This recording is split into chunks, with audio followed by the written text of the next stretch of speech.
Well, I saw Jesus. You ever heard anybody say that? I saw him. He came walking in my room. I saw Jesus. He came in, he sat down, and he talked to me. And, you know, I'm not making fun of that. I believe that there are people who have seen Jesus. And we're hearing about that in the Middle East, how he's appearing to people in the Middle East. The man in white, they're calling them. And many are being converted in that way.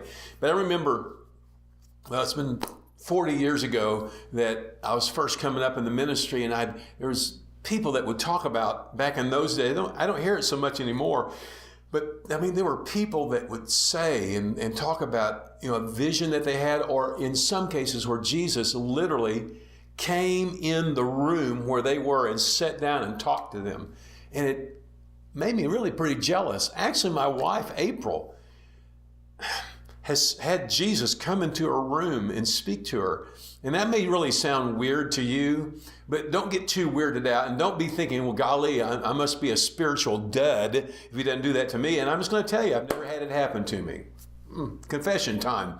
Never has Jesus come walking in my room and told me stuff. I've had some dreams and things like that, but he's never done that. And I complained to him. This was probably about 37 years ago. I complained to him and said, how can you never do that to me? You do it to other people. I want you to come walking in my room and talk to me. And the Lord spoke this to me. He said, you don't need that. And my response to him was, yes, I do.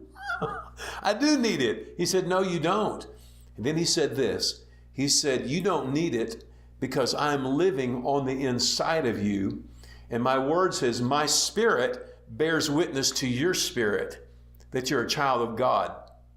So if I know I'm a child of God because of the Spirit I know that's in there that I bear witness to, that's how God leads us primarily, is by the witness inside of us. We just know something from the inside of us that Jesus is leading us to do certain things or talking certain things to us. And then the Lord said this to me. He said, me coming in your room or someone else's room is not necessarily a sign that you're that spiritual. It could be that you're too dense and too hard-headed and too dull to hear the voice of the Lord. And so I had to do something extraneous to get your attention. But if you're sensitive to the Holy Spirit, listen to the Holy Spirit. He's living on the inside. You can be led by him. And many times we're looking for the spectacular and we're missing the supernatural.